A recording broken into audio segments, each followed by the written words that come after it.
Welcome to a shoutcast of a match of Hearthstone. We're finding an opponent now. And in this match, we are playing as Garrosh Hellscream, the warrior.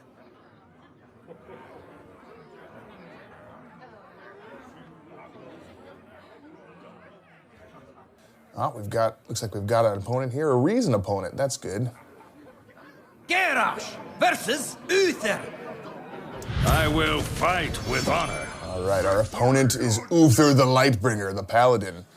And here's our opening hand. Not a great opening hand. There's no minions here, and you definitely need some minions to play early on in the game. Keep pressure on your opponent and to help attack their minions so they don't keep pressure on you. So here's some, we replaced some of those, got some new ones. These are better, there's some more minions, although we got Leroy Jenkins.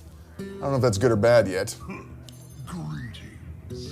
All right, the Paladin starts the game. He uses his mana to play a secret card, and we don't quite know what that card is yet. It may have an effect depending on what we do in the game here.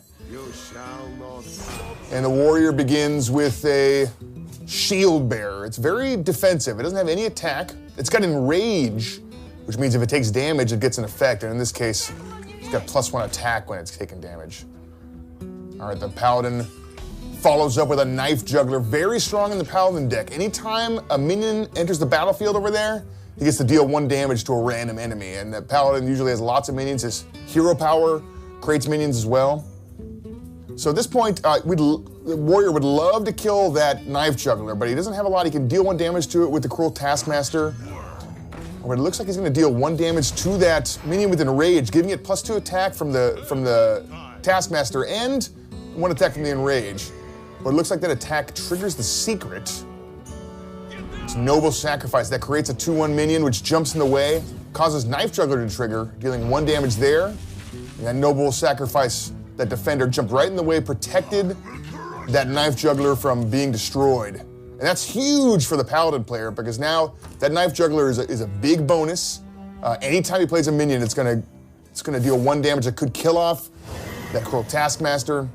The Paladin plays Blessing of Wisdom, and now whenever the Paladin attacks with that minion, he's going to draw a card. And that could be huge card advantage.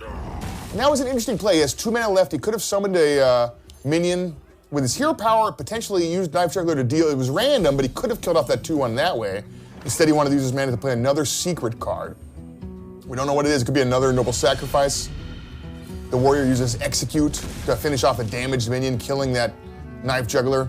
He's looking at either his hero power or Crazed Alchemist. Crazed Alchemist is good to swap the attack and health of a minion, but there's no other minions right now, so he just plays it because he wants to keep a little pressure on the board, and he triggers that other secret. It's Repentance this time. It makes that health 1, and that would have been much better against a stronger minion.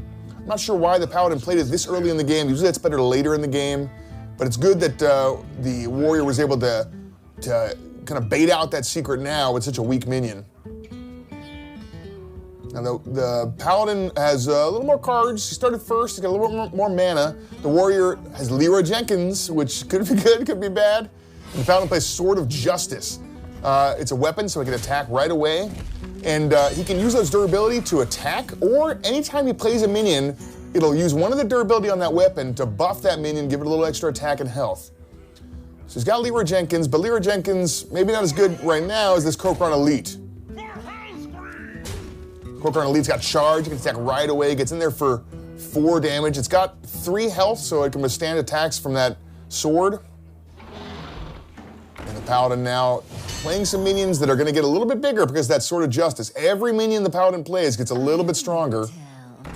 And he plays the Secret Keeper, who gets even stronger every time a secret triggers. So if he's got any more secrets, that could get out of control. The warrior draws Whirlwind. That deals 1 damage to everything, including your guys, which could be good if you have effects that care about guys being damaged. And the warrior goes right in to attack Uther directly, and then he plays Leroy Jenkins. Now Leroy summons whelps for your opponent when you play him. And those whelps got a little bit bigger because of that Sword of Justice. So he used up those last 2 durability, probably not on the guys he wanted to, but he's given Uther a lot of whelps. Now Uther's down to 14, so he's a little bit low, but now he's got a much better board position. He's got that Harvest Golem on the left side. He's got Death Rattle, which means whenever it dies, it has an effect. And there's Cairn Bloodhoof. Also has a death rattle effect. It summons Bane Bloodhoof, his successor. There goes that Harvest Golem, who summons a damaged Harvest Golem when he dies. Cairn has a custom sound effect when he goes against Garrosh to call him out specifically. All right, the Warriors got Brawl here. That takes every minion on the playfield. They get into a big fight, and only one of them remains. Oh, and this is great for the Warrior. The Whelp is the last one standing, which is the worst minion on the Paladin side, but causes Cairn Bloodhoof to die, which ends up summoning his successor, Bane Bloodhoof. He's just as strong as Cairn, though. All right, so now the Paladin, follows up with Illidan Stormrage, and it's unfortunate because the Warrior had to discard Big Game Hunter, which is a great card. It kills a minion with 7 attack, which would have killed Illidan. Now this is starting to turn around here. The Warrior down to 19 health. He's got huge minions as the Warrior draws Arcanite Reaper. Now Reaper would definitely finish off Bane Bloodhoof, but he'd really like to be able to finish off Illidan so he doesn't take 7 damage next turn. It looks like he's going to slam Illidan. Slam deals 2 damage, and if it survives, you draw a card. And that means he definitely survived there, so he's going to finish him off with Arcanite Reaper. He does take 7 immediately. He doesn't have a lot of cards that can help him here. He's got the Imp Master that can summon some extra imps. He's got Battle Rage that'll draw him cards if guys are damaged. And then the Paladin follows up with the Guardian of Kings. It's a huge minion. It also heals him as he lays down another secret. And it's starting to look pretty bad for the Warrior here. Only at 6 health. The Warrior needs to draw something to stop this. He draws King Mukla. King Mukla's definitely not good right now. It's a huge minion for the cost, but it gives your opponent bananas, which they can play to buff their own minions. And you definitely don't want to give those minions any more attack. He's only at 6 health remaining as he uses Inner Rage to deal, looks like 1 damage to that opposing Guardian of Kings. And uses Battle Rage now, draws you a card for every damaged minion, and there's only 1 damaged minion, so it draws him 1 card. He's looking for ways to come back here as he plays King Mukla, give his opponent some bananas.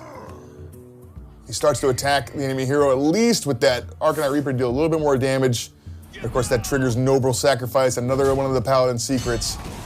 Jumps right in the way, prevents him from dealing any damage to Uther. And then he plays Imp Master. Imp Master, every turn, summons 1 more imp at the cost of life. So that could get out of control, but at this point, with only 4 health remaining, the Paladin just has to attack with either Cairn, as he feeds Mukla a banana, just to mess with Garrosh, and finishes him off with Bane Bloodhoof. Revenge from Cairn. Defeat for Garrosh. Thanks for watching.